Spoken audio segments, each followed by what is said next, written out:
So like Mr. Davis said, he contacted me, he said I have this deal, he sent me the information. I was like, oh, that's great, but I only have $75,000. Like, you know, he wanted 172.5. I'm like, oh, what am I gonna do? So I said, all right, give me a couple days and I'll let you know for sure if I have lending partners. And so I reached out. I had James and another gentleman, Leroy, who were willing to partner with me. And so I put in $75,000. They put in 60. James put in 60 and Leroy put in 50. Now you're probably like, well, he asked for 172.5. That doesn't add up. What happened was he wanted purchase and rehab. I didn't have full rehab.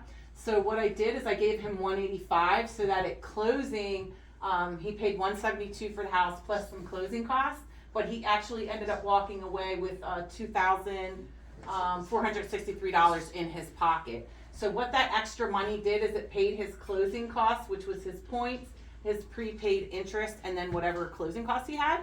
So that way he basically got paid to buy this house. When he bought that house, he walked away with $2,000. Okay, so that's another. No other lenders do that. Ever. Yeah, That's so never happened. that's another reason why he loves me, right? Right.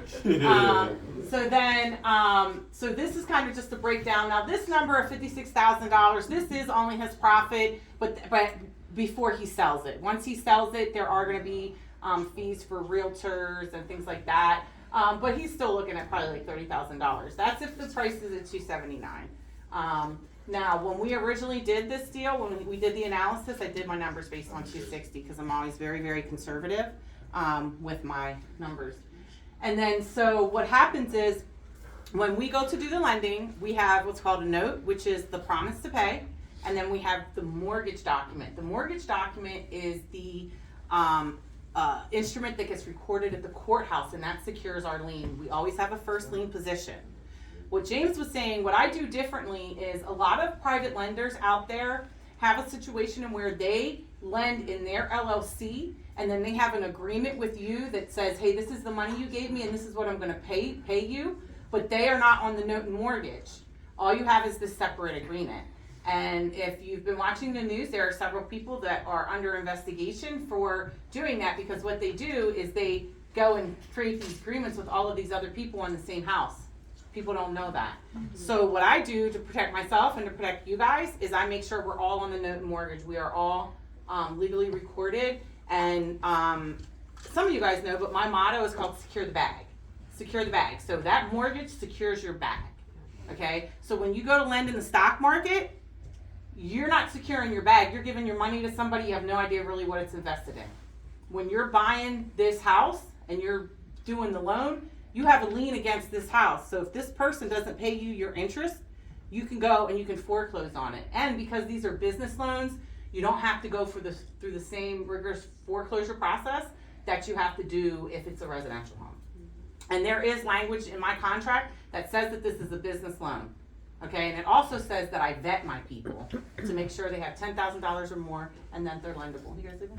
And pretty much, I waive all my rights to fight the foreclosure. If I default, A, it's a business loan. B, he would never. Okay, I'll just so say. I waive under normal circumstances. You can fight a foreclosure. You can file bankruptcy.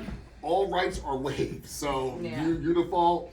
You're Is that screwed what you for call lack a of personal guarantee or? No, so now what also I do to secure the bag Does that too. is I make him sign, well, because he's lending out his LLC, I make him sign a personal guarantee. So that's another way that I secure our investment. Another thing that I do to secure our investment is I make him provide proof of insurance. Okay, and we are listed as the representative payees. That way, if anything happens and there's a claim, we get paid. Okay, so my goal is to always secure the bag, right? It's this is my personal money that I'm lending out. Like, this is my retirement. I'm 52. Okay, guys, I don't got a lot of time to play. Okay, so my goal is to always secure the bag. When I do the deal, I only lend on 75% of the after repair value. So if the house could sell for 100, the most I'm going to give that person is $75,000. But that $75 is the cost to purchase it, the cost to rehab it, the cost to hold it, and the cost to sell it. So all of those, I look at that. If it costs $75,000 or less, then I will lend on that. Him, I might lend him up to 80. But for a new person coming in, it's 75. The reason I do that is if I have to come in and take over, I have 25% equity, that if I need to pick up the ball or whatever, I can come in and do that.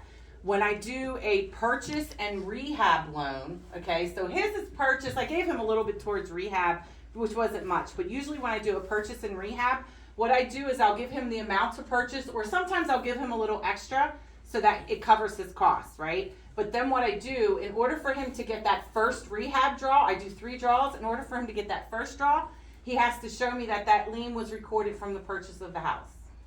That's very important, because if your lien isn't recorded, ask us how we know. If your lien isn't recorded, you don't have your asset is not secured. So the main thing is secure your asset. Then in order to get his second draw, he has to show me that he completed that first scope of work, okay? Then he does not get his last draw until the property is on the MLS. I do that because every step of the way, I'm securing my bag. I'm making sure that I'm protecting my money and my partner's money, okay? So that's one way that I do it, to make sure that I'm, doing it every step of the way. Another reason why I make them wait for that first loan, for that first rehab draw, is because I want to make sure my guy's liquid.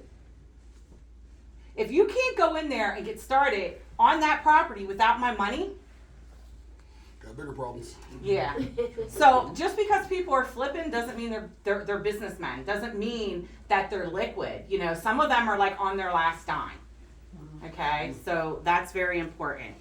One of the questions you guys asked is, how do I vet my people? He will tell you, I got 2 years tax returns, 3 months bank statements, personal financial statement, copy of his license, his LLC docs. LLC docs is very important because you need to make sure the person who's signing your loans has the authority to do so. Credit report. Yep, credit report. And so I look at them and I vet them. And every once in a while I say, hey, I need an updated statement. Hey, I had to get his license. His license is, I need to update it. But once I have that relationship and that rapport with you, then, it's kind of like easy breezy. Like he said, he calls in, whatever. Now, he will tell you that on the properties that I have lending partners, I always walk them. Just because they're my lending partners, and I trust this guy, but this isn't just my money that's being put on the line. You know what I mean? So I just want you to know that, I'm very careful with my funds, but I'm even more careful with you guys' funds. So what happens with the note and the mortgage is we have a note, we have a mortgage, then we have a guarantee agreement from him, and then I have what's called an intercreditor agreement. And then that document is the one that says, here are the people that lent on the property, this is how much they lent, this is their portion of the share. So the portion of the share is what they get. Their pro rata share is the portion that they get of interest. And then it says that he makes payment to me every month for the loan, and then I distribute the interest payments to my lending partners every month. But then at closing, what happens is the title company gives you guys each your own check. They don't give it to me. Another thing that happens is I don't touch your money at all. All of your money goes straight to the title company. Okay, so everything goes straight to the title company. I don't touch your funds. I don't want anything to do with that. So whether or not you choose to partner with me or you partner with someone else, you want to make sure you're on that note and mortgage. You want to make sure you're recorded. I actually had a friend, she was going to partner with the guy, and when he brought the document, she said, I'm not doing it. I'm not on that document. I need to be on that document or I'm not doing it. And he was mad. He wanted her to wire money into his escrow account and so on and so forth. And she said, nope. So she was smart enough to know that. So, whatever you're looking to do, make sure that you think about it. If somebody tells you you're gonna make 20%, that's too good to be true. You know what I mean? Like, use some common sense. Like some of the schemes I've seen, I'm like, at what point do people have responsibility to use some, common sense, Common sense ain't common. Right. So, yeah, good. Thank you. Yes, thank you guys. Anybody be questions? Let me know if you get a hold of me. I didn't know that.